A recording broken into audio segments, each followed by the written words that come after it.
தற்போதைய அண்மை செய்தி. வாக்காளர் பட்டியலில் திருத்தம் செய்வதற்கான தேர்தல் ஆணையம் நடத்தும் சிறப்பு முகாம்கள் குறித்து விழிப்புணர்வு ஏற்படுத்த தவிக உத்தரவு பிறப்பிக்கப்பட்டுள்ளது. இதுகுறித்து கூடுதல் விவரங்களுடன் இணைகிறார் தலைமை செய்தியாளர் சிவா. வணக்கம் சிவா, கூடுதல் விவரங்களை சொல்லுங்க. ஆனந்தி, தமிழக வெற்றி கழகத்தினுடைய தலைமை தற்போது அவருடைய கட்சியினுடைய நிர்வாகிகளுக்கும் தொண்டர்களுக்கும் ஒரு அறிவுறுத்தலை வழங்கியிருக்கிறது.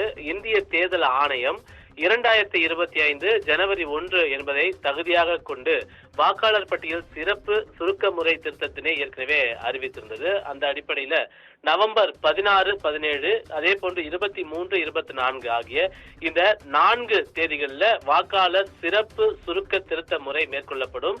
இந்த நாள்ல வாக்காளர் பட்டியலில் பெயர் சேர்த்தல், நீக்கல், திருத்தம் போன்ற பல்வேறு பணிகளுக்காக இந்த சிறப்பு முகாம்களை பொதுமக்கள் அணுகலாம் என்று ஏற்கனவே தேர்தல் ஆணையம் தெரிவித்திருந்தது. அதோடு மட்டுமில்லாமல் வரைவு வாக்காளர் பட்டியலையும் வெளியிட்டிருந்தது. இந்த நிலையில பல்வேறு அரசியல் கட்சிகள் இந்த சிறப்பு சுருக்க திருத்த முறை பணியினை மேற்கொள்வதற்காக தங்களுடைய கட்சியினுடைய நிர்வாகிகளுக்கும் தொண்டர்களுக்கும் அறிவுரை வழங்குவது போலவே புதிதாக உருவெடுத்திருக்கக்கூடிய தமிழக வெற்றி கழகம் 2026 சட்டமன்ற தேர்தலை முன்வைத்து களமிறங்கியிருக்கக்கூடிய தமிழக வெற்றி கழகம் தற்போது அவருடைய கட்சியினுடைய நிர்வாகிகளுக்கு இந்த அறிவுறுத்தலை வழங்கியிருக்கிறது. தமிழ்நாட்டில் வாக்காளர் பட்டியலில் புதிதாக பெயர் சேர்ப்பது, நீக்குவது, திருத்துவது போன்ற பல்வேறு பணிகளுக்காக ஆதார் எண்ணை இணைப்பது உள்ளிட்ட பணிகளை மேற்கொள்ள வேண்டும் என்பதற்காக தேர்தல் ஆணையம் நடத்திருக்கக்கூடிய இந்த சிறப்பு முகாம்களில் நிர்ணயிக்கப்பட்ட இடங்கள்ல சிறப்பு முகாம்கள் ஏற்கனவே நடைபெற இருப்பதாக தேர்தல் ஆணையம் அறிவித்திருக்கிறது.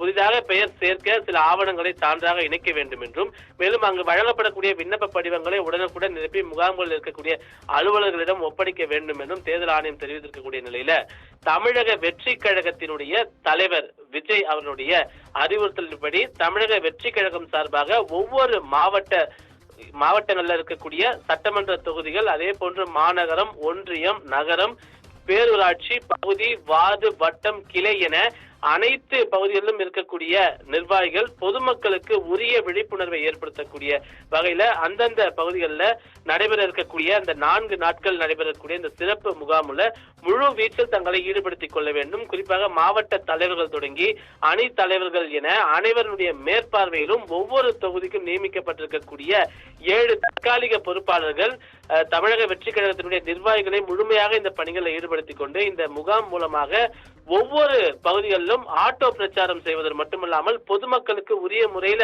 விழிப்புணர்வு ஏற்படுத்த வேண்டும். இந்த பணிகளில் தங்களை முழு மூச்சோடு அர்ப்பணிப்போடு அவர்களை செயலாற்ற வைக்க வேண்டும் என்பன போன்ற பல்வேறு அறிவுரைகள் தமிழக வெற்றி கழகத்தினுடைய தலைவர் விஜயனுடைய அறிவுறுத்தலின்படி வெளியிடுவதாக அந்த கட்சியினுடைய பொதுச் செயலாளர் ஆனந்த் தற்போது இந்த அறிவுறுத்தலை வழங்கியிருக்கின்றார். ஆனந்தி, விவரங்களுக்கு நன்றி சிவா.